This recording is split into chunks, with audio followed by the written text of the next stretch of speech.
নমস্কার, the glorious Bengal চ্যানেলে আপনাদের সকলকে স্বাগত জানাই এবং আগামী 2026 ইংরেজি নববর্ষের আগাম শুভেচ্ছা জানাই। তো আজকে আমরা যে বিষয়টি আলোচনা করব সেটা হচ্ছে হিয়ারিংয়ের যে অভিজ্ঞতা। গতকাল আমার পার্টের হিয়ারিং ছিল এবং কি ধরনের অভিজ্ঞতা আমি সঞ্চয় করেছি সেই অভিজ্ঞতার কথা আপনাদের সঙ্গে শেয়ার করব। আমার মনে হয় যে সেই অভিজ্ঞতা আপনাদের যাদের হিয়ারিং নোটিশ এসেছে বা এখনো আসেনি, আপনারা জানেন যে আসবে, তাদের ক্ষেত্রে বিশেষ উপকার হবে এবং আমি তাদের কথা মাথায় রেখে এবং অনেকেই কমেন্ট করেছেন যে কি ধরনের পরিস্থিতি হতে পারে হিয়ারিংয়ে, তার একটা ছবি আপনাদের সামনে তুলে ধরব। এবং এর আগে একটা ভিডিও আমি দিয়েছিলাম কদিন আগে, তো সেই ভিডিওতে বলেছিলাম যে হিয়ারিংয়ে যাবার পূর্বে কি করবেন, হিয়ারিংয়ে গিয়ে কি করবেন, আর হিয়ারিংয়ে না থাকলে আপনাদের কি হবে। তো আশা করি সেটা অনেকেই দেখেছেন এবং রিপ্লাই করেছেন এবং তার যথাযোগ্য উত্তর আমি দিয়েছি। এবং নেক্সট হচ্ছে যে হিয়ারিংয়ের যে কি অভিজ্ঞতা হলো সেটা আপনাদের সঙ্গে শেয়ার করব। তা বেশি কথা না বলে আমি বলবো, যদি এই ভিডিওটাও আপনাদের ভালো লেগে থাকে তাহলে আপনারা লাইক, শেয়ার, কমেন্ট করতে ভুলবেন না এবং অবশ্যই সাবস্ক্রাইব করে রাখবেন এই ধরনের ইনফরমেটিভ ভিডিও পেতে। তো প্রথমে বলি যে আপনারা দেখবেন যে আপনাদের ফর্মে একটা নির্দিষ্ট ডেট দেওয়া আছে এবং ভেন্যু দেওয়া আছে, মানে কোন স্থানে হিয়ারিংটা হচ্ছে সেইটার একটা বিবরণ দেওয়া আছে। তো সেইটা ধরে আপনারা হিয়ারিং স্থানে পৌঁছে যাবেন এবং এক্ষেত্রে আমি বলবো যে টাইমটা, যেটা আপনাদের টাইম দেওয়া আছে, যদি কারোর 9টার থেকে থাকে, যদি কারোর 12টার থেকে থাকে, যদি কারোর 3টের থেকে থাকে, সেই টাইমটা কিন্তু খুব গুরুত্বপূর্ণ। মানে আমার ক্ষেত্রে যেটা হয়েছিল, একদম পুরোপুরি 9টা বলা হয়েছিল, একদম 9টাতেই শুরু হয়ে গেছে, তারপরে নয়, এইরকম শুরু হয়ে গেছে। এবার ঘটনা হচ্ছে যে প্রথমে যেটা আমি এর আগের ভিডিওতে বলেছিলাম যে ওই একটা কুপন সিস্টেম করা হয়েছে, সেই কুপন দিয়ে দেওয়া হবে আপনাদের। আপনারা যারা আগে আসবেন একটা লাইন আপ করবেন, সেই লাইন অনুসারে আপনারা কুপন পাবেন। এইবার মনে করুন আপনার পার্টের আপনার যে পঞ্চায়েত আছে সেই পঞ্চায়েতের কয়েকটা পার্ট একদিনে কিন্তু হিয়ারিং হবে। এবার সেটা যদি আপনার দেখা যাচ্ছে আপনার বিএলওর পার্টের যদি সেই সংখ্যা, মানে হিয়ারিং এর ব্যক্তির সংখ্যা যদি অনেক হয়ে থাকে, সাধারণত 80 থেকে 100 জনকে ডাকার মানে বিষয়টা শোনা যাচ্ছে।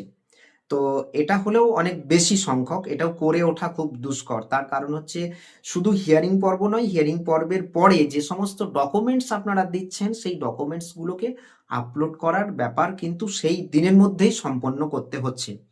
এটা একটা ভীষণ চাপের ব্যাপার এবং এটা করতেই হবে আর কি, এরকম নির্দেশ রয়েছে। তো আপনারা কুপনটা নিলেন, কুপনটা নেওয়ার পরে একে একে আপনাদেরকে ঘরে ডাকা হবে। তো একটা ঘরে দেখা যাচ্ছে যে 2টো কি 3টে টেবিল বসছে। সেই টেবিলে কে কে থাকছে, সেই টেবিলে থাকছে অবশ্যই আপনার বিএলও প্রথম, এবং তারপরে থাকছেন আপনার সুপারভাইজার, মানে বিএলওর যে সুপারভাইজার রয়েছে, এবং তারপরে থাকছেন এইআরও। এই এইআরও কিন্তু প্রতি টেবিলে কিন্তু থাকছেন এবং বিএলও থাকছেন এবং সুপারভাইজারও থাকছেন। তো এইটা হচ্ছে মোটামুটি একটা স্ট্রাকচার।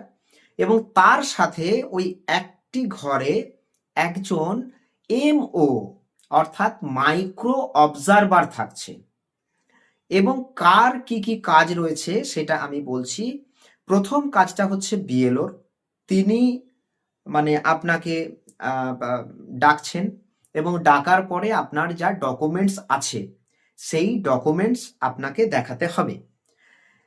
প্রথমে এই ডকুমেন্টসটাকে মানে একটা চেক লিস্ট করা হচ্ছে, মানে চেক লিস্টের মাধ্যমে ডকুমেন্টসটাকে সেখানে এন্ট্রি করা হচ্ছে। কিন্তু এই চেক লিস্টে কি কি থাকছে, যেমন হচ্ছে প্রথমে চেক লিস্টটা কোন এসির এগেনস্টে করা রয়েছে সেটা প্রিন্ট আউট থাকছে, পার্ট নাম্বার লেখা হবে আপনার, সিরিয়াল নাম্বার লেখা হবে আপনার, মানে আপনি যে খসড়া তালিকায় আপনার যে সিরিয়াল নাম্বারটা বেরিয়েছে সেটা, তারপরে আপনার নাম থাকবে, এবং তারপরে সব থেকে গুরুত্বপূর্ণ বিষয় যেটা ডেট অফ বার্থ থাকছে, মানে আপনি কোন তারিখে জন্মেছেন, এইটা গেল।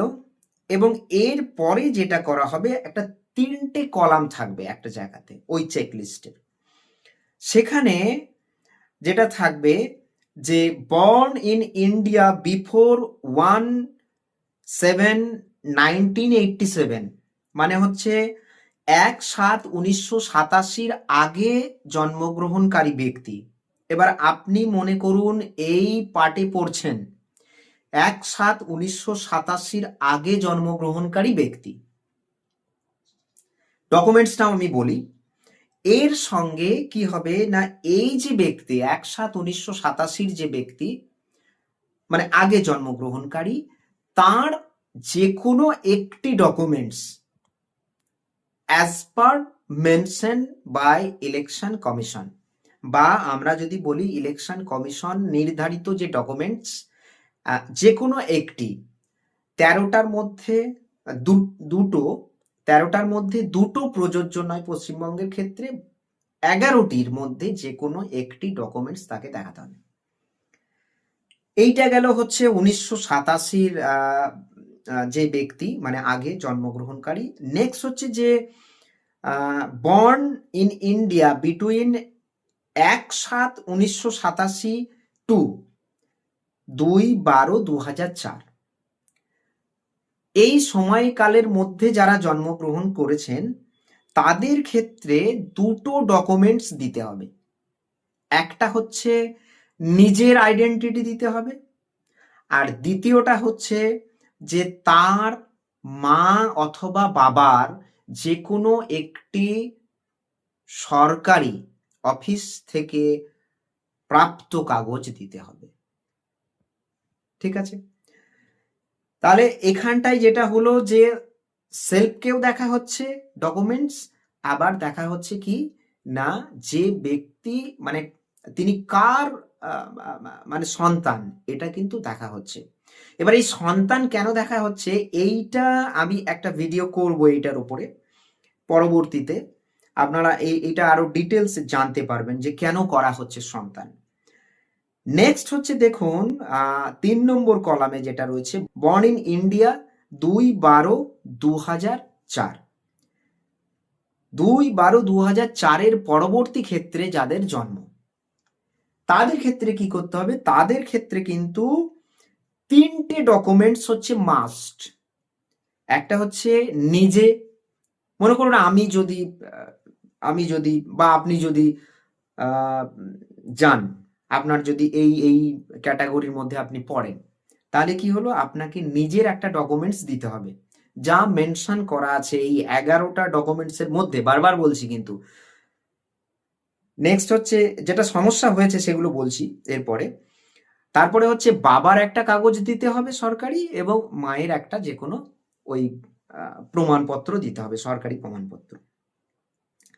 তো এই সব ক্ষেত্রে যেটা সমস্যা হচ্ছে যে ডকুমেন্টসগুলো আপনারা এখনো পরিষ্কার করে বুঝতে পারেননি, কার ক্ষেত্রে কোনটা ডকুমেন্টস নিয়ে যাবেন, এইটাতে সমস্যা হচ্ছে 1 নম্বর। আর 2 নম্বর হচ্ছে কি ডকুমেন্টস নিয়ে যাবেন, এক্ষেত্রেও সমস্যা হচ্ছে।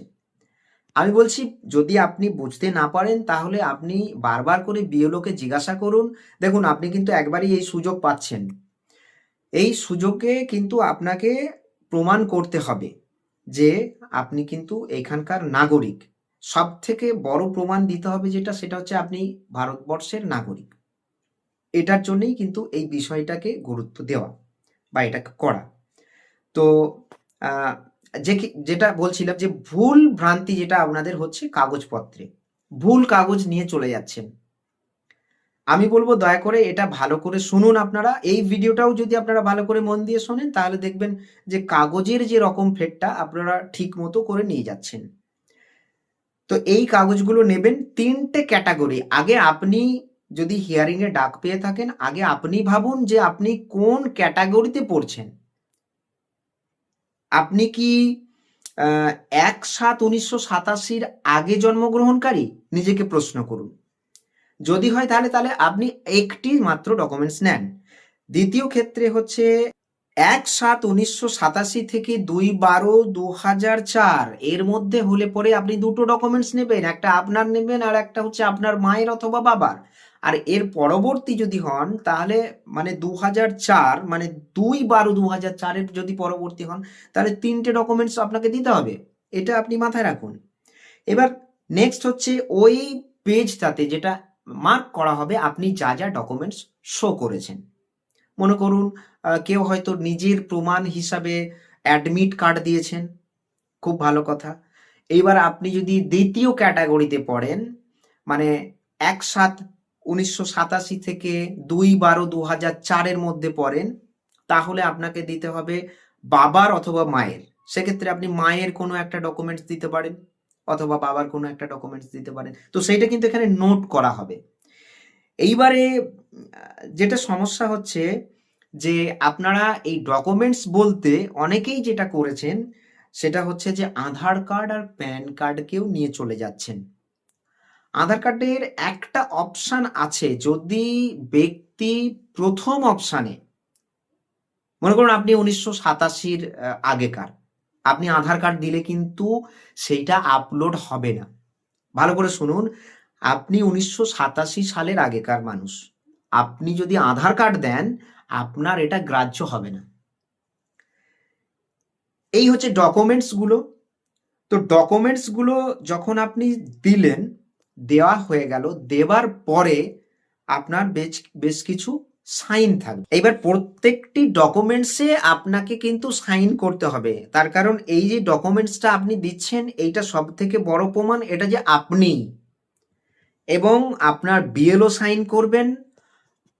আর যেটা মাইক্রো অবজারভার যিনি আছেন তিনি কিন্তু সাইন করবেন আপনার, আপনি যে ফর্মগুলো মানে আপনার যে ফর্মটি ফিল আপ হচ্ছে এখানে, মানে যেটা আমি বললাম যে চেক লিস্ট আপনার যেটা ফিল আপ হচ্ছে, তো এই চেক লিস্টে কিন্তু MO অর্থাৎ মাইক্রো অবজারভারের সইটা খুব গুরুত্বপূর্ণ।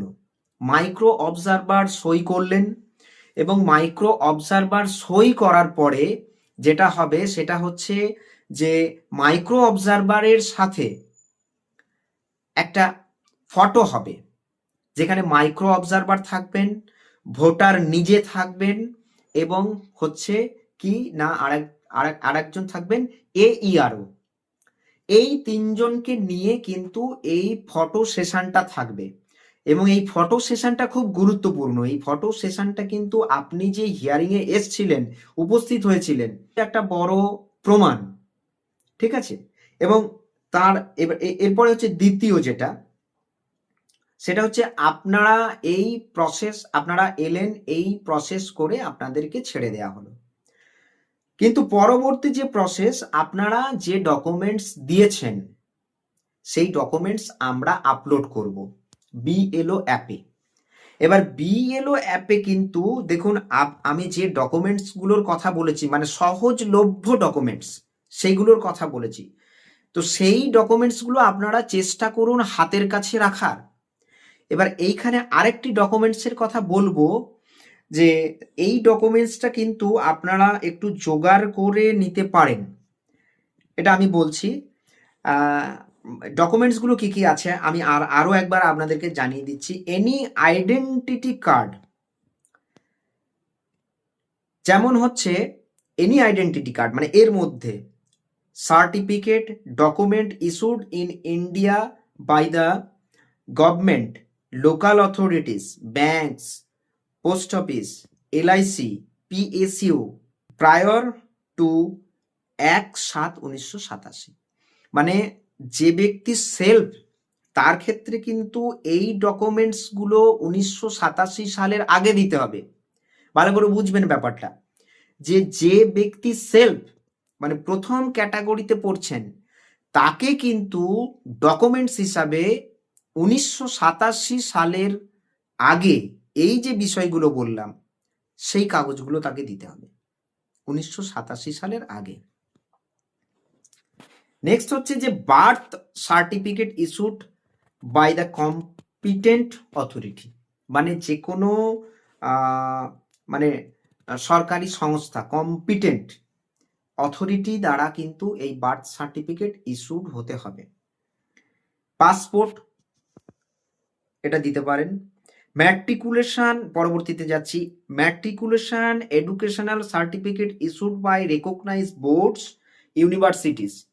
এবার এইখানে অনেকেই করছেন কি অ্যাডমিট কার্ড এবং স্কুলের সার্টিফিকেট বলাতে অনেকেই যারা করছেন গ্রামের দিকে বিশেষ করে এই ডকুমেন্টসের ক্ষেত্রে খুব সমস্যা হচ্ছে, কারণ তারা মাধ্যমিক পাস করেনি, তাদের জন্ম সার্টিফিকেট নেই, পুরনো মানুষ 1987 সালের আগে তাদের ওই যেভাবে বলছি সেভাবে নেই, ফলে তারা ডকুমেন্টস শো করতে গিয়ে মুশকিলে পড়ছেন। তো কোনো কোনো ক্ষেত্রে দেখা যাচ্ছে স্কুল সার্টিফিকেট মানে স্কুল থেকে লিখিয়ে নেওয়া সার্টিফিকেটও নিয়ে চলে যাচ্ছেন, গ্রাহ্য নয়। তার কারণ এটা আমি এক্ষুনি গেলে এক্ষুনি লিখে আসবো, আমার নিজের মতন করে বলে লিখিয়ে আসবো, যেমন খুশি করে লিখিয়ে নিয়ে আসবো যে ডেটটা চেঞ্জ করে দাও, এরকম করে আমি লিখিয়ে আনতে পারি। তো এই জিনিসটা করা যাবে না, মানে গভর্নমেন্ট অথরাইজড সার্টিফিকেট ছাড়া বা বোর্ড অথরাইজড অ্যাডমিট কার্ড এগুলো ছাড়া এই কিন্তু গ্রাহ্য হচ্ছে না, কোনোভাবেই অ্যালাউড নয়। এটা গেল। ফরেস্ট রাইট সার্টিফিকেট, এটা আপনারা যাবেন না, তার কারণ হচ্ছে এটা সাধারণত পাবেন না। পরবর্তীটা যেটা OBC SC ST or any caste certificate issued by the competent authority, এইটা কিন্তু অনেকের কাছেই রয়েছে ওবিসি এসসি এসটি এই সার্টিফিকেটটা, আপনারা এটাকে টার্গেট করুন, এটাতে খুব তাড়াতাড়ি কাজ হয়ে যাবে আপনার। এটা গেল। ন্যাশনাল রেজিস্টার অফ সিটিজেন, এটা যদি থাকে এটাও খুব শক্তকর ব্যাপার। Family register, state and local authorities, এটাও খুব সমস্যার বিষয়। Any land house allotment certificate by the government, এইটা কিন্তু একটা যেটা আমরা শুনেছি যে ধরুন ইন্দিরা আবাসের ঘর পেয়েছেন কেউ, বা বাংলার বাড়ি কেউ পেয়েছেন, এই ধরনের যদি বাড়ি বা এই ধরনের সরকারের থেকে কেউ যদি বাড়িঘর এরকম পেয়ে থাকেন, তাহলে সেই শংসাপত্রটা বা সেই স্যাংশন যে কপিটা সেটা যদি আপনারা নিয়ে যেতে পারেন। বা যেমন হচ্ছে আগের ক্ষেত্রে একটা বলতে আমি ভুলে গেছি, সামাজিক সুরক্ষা যোজনা, এই কার্ডটা কিন্তু যদি কারোর থাকে, সামাজিক সুরক্ষা যোজনা, এটা কিন্তু ওয়েস্ট বেঙ্গল সরকার থেকেই কিন্তু দেওয়া, দেখবেন।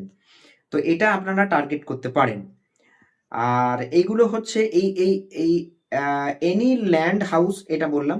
তো এই হচ্ছে মানে ডকুমেন্টসের লিস্ট। আমি আবারও একবার বললাম, আপনারা চেষ্টা করুন এই সমস্ত ডকুমেন্টসগুলো নেবার, সহজলভ্য যেগুলো হাতের কাছে আছে সেগুলোকে টার্গেট করুন, জেরক্স করুন, অরিজিনাল নেবেন, অরিজিনাল অবশ্যই নেবেন, কারণ অরিজিনাল ওখানে দেখাতে হচ্ছে। এবং এর পরবর্তী স্টেপটা হচ্ছে আপনি যে জেরক্স কপি দিয়েছেন সাইন করে, সেই কপিটা কিন্তু বারবার বলছি যে যেখান থেকে ইস্যু হয়েছে সেইখানে চলে যাবে, কিন্তু সেই দপ্তরে যাবে। মনে করুন পাসপোর্ট যেখান থেকে ইস্যু হয়েছে সেই দপ্তরে পাঠাবে ডিএম অফিস থেকে ভেরিফিকেশন করার জন্যে।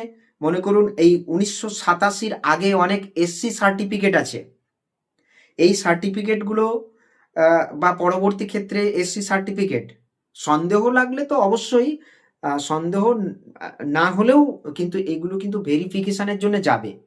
এবার এখানে যদি প্রমাণ হয় এটা মিথ্যা, তাহলে কিন্তু আপনার পানিশমেন্ট অবধারিত। তো আমি বলবো যে এই ডকুমেন্টসগুলো আপনারা সঠিক রাখুন, আর যা আছে নিয়ে যান।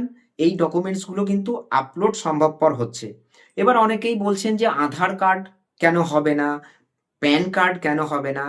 আমি একটা ছোট্ট তথ্য দিয়ে রাখি যে আপনারা যদি খোঁজ নিয়ে দেখেন, এই এসআইআর পর্বে ভারত সরকারের থেকে আমার মনে হয় পশ্চিমবঙ্গের জন্য সব থেকে বেশি প্যান কার্ড ইস্যুড হয়েছে, সব থেকে বেশি প্যান কার্ড। তার কারণ প্যান কার্ডটাকে আমরা দেখেছি কিসের জন্যে, না সম্পর্কটা প্রমাণ করার জন্য। তো প্যান কার্ডও খুব ইনস্ট্যান্ট হয়ে যাচ্ছে।